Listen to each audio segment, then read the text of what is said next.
The tarot has been around for centuries, part game, part mystery, part guide to the unknown. The tarot is a strange thing. Some call it a game, others a divination tool. Some see it as a way to access the unconscious, while others, like me, first encountered it through a mix of skepticism and curiosity. But why tarot? And why now, in a time when truth itself seems so slippery? Today, I want to introduce you to a deck that is not meant to predict the future, but rather it reveals the past and how it still shapes our world today. Of course, we all know that the past doesn't repeat itself necessarily, but it often rhymes. And that is why this deck may be able to give us a glimpse into the future in many ways. I never planned to create a tarot deck. In fact, my first real experience with tarot wasn't mystical at all. It was, let's say, unexpected. Back in Puerto Rico in 1993, my best friend César Villanueva, we were with my brother and picked up a deck of tarot cards at a bookstore. We were just killing time before heading to a movie. He wasn't a tarot reader, but he was fascinated by the strange, the unknown, the mysterious. He shuffled the cards and asked a question, and then these cards showed up: the Devil, the Tower, and the Nine of Swords. We laughed it off. But later that night, as we were driving home, his car broke down in the middle of the road. Cesar, the ever more dramatic storyteller, was convinced the cards had cursed him. So, in true Cesar fashion, he sold the deck to me right there on the spot for $5. At the time, I didn't believe in fortune telling. I was skeptical. I still am. But something about the deck, its strange, familiar, yet unknowable symbols, stuck with me. It followed me through the years. Even though I kept it stored in a safe place in my home, I kept thinking about it. But it wasn't until 2016, while visiting my mother in Puerto Rico, I stumbled upon my very first tarot deck, the one JJ Swiss Tarot, the one that Cesar sold to me for $5. Hidden behind books, wrapped in this plastic bag, untouched for decades, as if waiting for me. A year later, Hurricane María hit. My studio was destroyed, much of my work, memories, and childhood home was lost in an instant, and yet that little deck of cards had somehow survived, traveling with me back to Houston. This moment of rediscovery led to an artistic obsession, one that had already been present in my paintings for over a decade, but had now become something much larger. That's when I knew it was time to create Tarot Neocolonial de las Américas. This deck was born out of both personal and historical necessity. The Tarot Neocolonial de las Américas was my way of reclaiming history, not just of a distant past, but as something still very much alive. This is a deck that speaks to the colonial roots of the Americas and the social political realities of our time. It's a deck about history, conquest, globalization, consumerism, and the cycles that repeat themselves.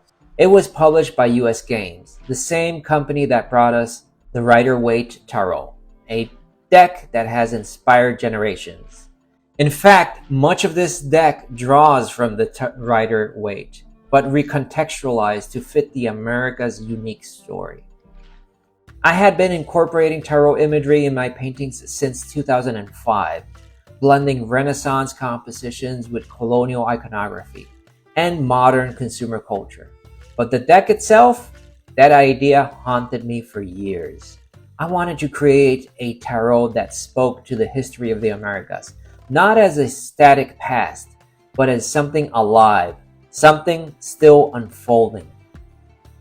So I took inspiration from old Spanish colonial engravings, paintings, Catholic iconography, and the political realities of our time. But I also wanted to keep it true to the tarot's visual language, which is why I drew heavily from the Rider-Waite Smith deck. And that's where Jen Kaplan comes in. I still remember my first conversations with Jen. She was the daughter of Stuart R. Kaplan, the legendary publisher who introduced tarot to the US mainstream. Jen was incredibly receptive to the idea of publishing the deck after hearing my story. She saw its potential, understood its message. Thanks to her, US Games brought Tarot Neocolonial de las Américas to life. Sadly, Jen passed away in 2022. But I like to think she's still watching over every new tarot deck that gets published. Maybe even giving a knowing smile every time a new one joins the ranks. So if you're holding this deck in your hands, know that it carries the stories of many people. Mine, Cesar's, Jen's, and countless others whose histories, struggles, and cultures are embedded in these cards. It draws inspiration from colonial Latin American history, Catholic iconography, and allegories that derive from the Renaissance. But instead of kings and queens, we see conquistadors, corporate overlords, and the ghosts of history staring back at us. So let's take a closer look at this deck and its themes and why tarot, more than ever, is an essential tool in this post-truth era. Tarot is a mirror. It doesn't just show us what's coming. It forces us to confront what we refuse to see.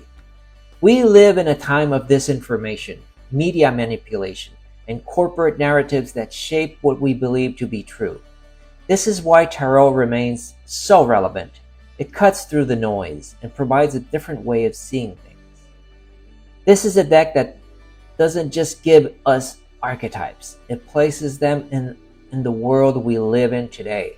We live in a time where truth is up for debate, where narratives are rewritten, manipulated, or erased. Tarot, however, doesn't lie. It speaks in symbols, in archetypes, in cycles that repeat over and over again. That's why it remains so powerful in a post-truth era. There aren't just cards, they're stories we keep telling over and over again. Unlike many tarot decks, Tarot Neocolonial de las Américas is meant to be read upright only. Why? Because history doesn't turn upside down.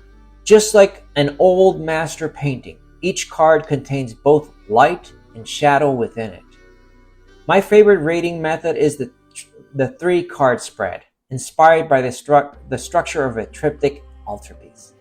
The first card represents the past, what historical patterns brought us here.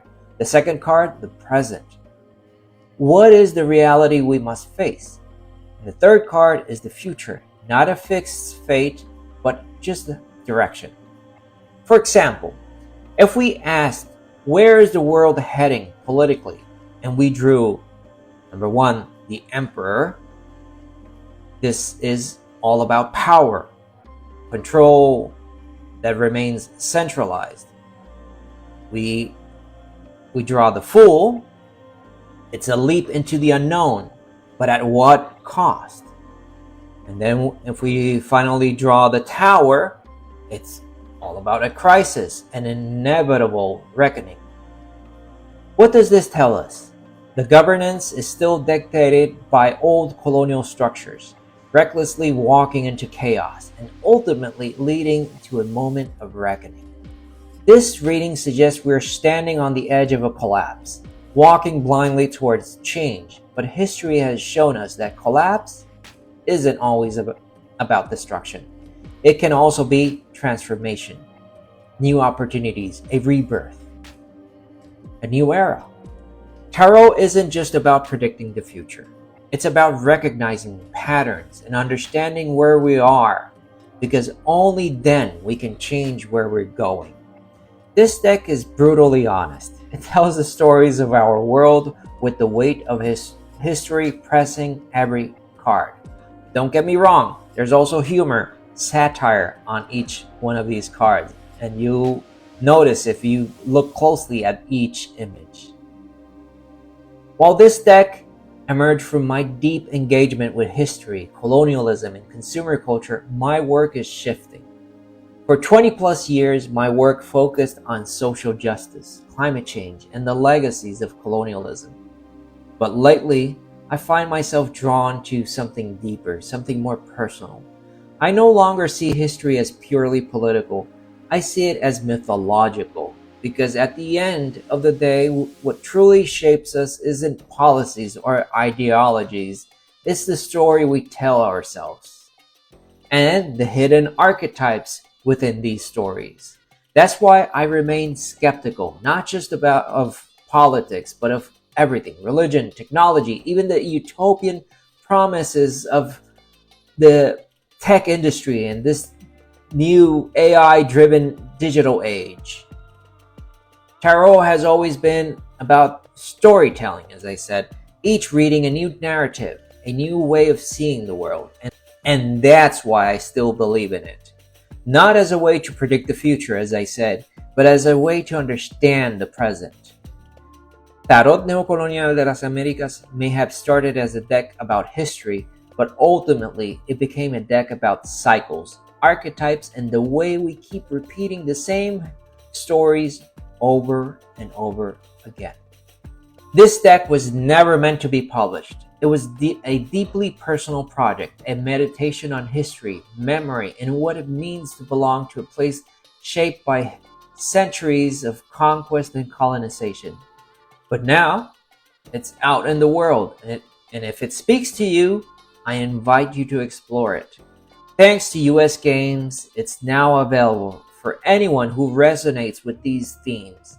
If you're interested, you can find Tarot Neocolonial de las Américas on their website, on Amazon, and through most major book retailers.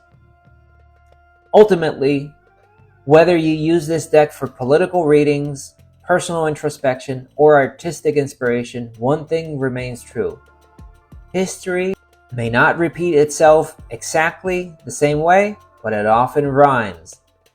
But maybe, just maybe, if we learn to read the signs, we can change the ending.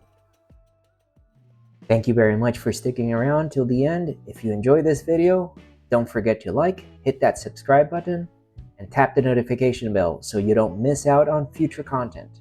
Also, check out the video on the screen right now for more insights and inspiration. Your support means everything to me and helps this channel grow. Thanks again, and I'll see you in the next one.